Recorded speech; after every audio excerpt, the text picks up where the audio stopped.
This paper is about Turkish foreign policy towards the Western Balkans. I have to start out letting the whole world know that I'm not a Balkans expert.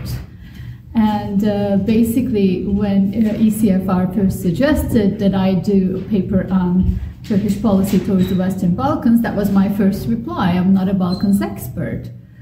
But pretty quickly it became clear that what the focus of this papers would not be of this paper would be not the developments in the Balkan or the internal discussion, but an Ankara-centric view of what Turkey was trying to do, or not trying to do in this case, in the Balkans.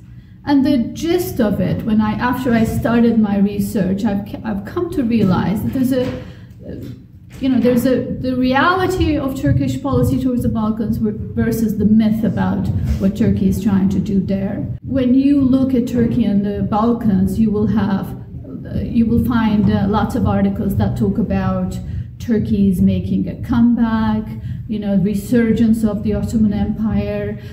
Is Turkey the third way after European Union? Is Turkey and Russia? Is Turkey an alternative to the EU, etc.?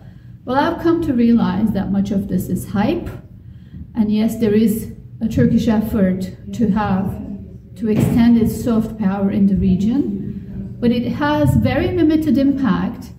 And not only that, I have also not seen anything that indicates to me that Turkey is deviating from the transatlanticist norm, trying to basically anchor the countries in the region towards a more transatlantic format. I have also not seen anything that to me indicates that Turkey is opposed to the EU enlargement process in the area or against the transformation of the country. So why is there this hype or exaggeration? Well, very quickly, it became clear that it's in part driven by Turkey, so to speak, in the sense that, yes, there is a European fear about, almost a paranoia about what Turkey is trying to do, but there's also a Turkish tendency to exaggerate its impact, its power, its outreach in the area, in large part for domestic reasons. The Western Balkans is not a primary focus in Turkish foreign policy in any stretch of the imagination. Turkey is currently obsessed with the developments in Syria, is focused on Turkish-EU relations, focused on Turkish-US relations. There's Russia, there's Germany. These are the important aspects of Turkish foreign policy, the critical aspects. And to the extent that there is a policy, it's not terribly different from the previous period in which, which is basically develop bilateral relations and enter pragmatic exchange in terms of economic development and trade, etc.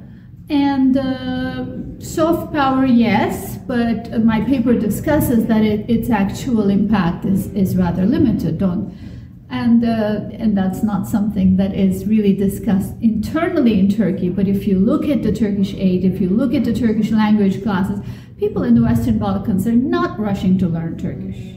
Turkey has not become lingua franca, despite the fact that Turkey has established language classes there. Yes, there's Turkish aid, but it primarily goes into renovation of Ottoman-era buildings, this and that. Turkey is not a major player in the region. I'm not saying that Turkey is not an important country. I also discuss the ways in which Turkey has become, is an important regional power, wants to be the primus and inter pares, the first among equals, certainly wants to sort of, particularly under the sort of over the last few years, relationships with Western Balkan countries have become important and very personalized. It's leadership, deinstitutionalized and rather replaced with personal, close connections between leaders and President Erdogan, Erdogan with Taci, Erdogan with Edi Rama, Erdogan with Vučić. This is the basic backbone of the relationship right now.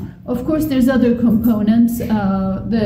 Turkey's fight against the Gülen network is very much something that's reflected in the region, and it is a key part of Turkish outlook towards the region. Getting a share of the the trade potential of the region is an important part, and Turks have taken part in infrastructure projects in Albania and Kosovo, in Serbia, certainly in Bosnia and all of that. But I guess what I wanted to say in that, look, to Europeans, look, do not exaggerate Turkish power and assume that Turkey is trying to decouple from the transatlantic norm, because there's no indication. Secondly, do not mistaken a few language classes or Ottoman era buildings here for an alternative vision for the region. The region still has the predominant outlook for the region, in the region, is the EU process, and there really is still no alternative to that. But there is a warning at the end, which is to say, but don't push Turkey away. Understand that there is still a transatlanticist tradition. There is still a tendency with the NATO and other multilateral organizations, for Turkey to work with its Western partners. This is something good. Build on it, and also try to include Turkey in the enlargement discussion in the area. At the end of the day, Turkey too is itself in an enlargement process, albeit a very dysfunctional one, a dead one, so to speak, but it still is there. And why not try to work more with Turkey, as opposed to thinking that Turkey is creating an alternative in the region?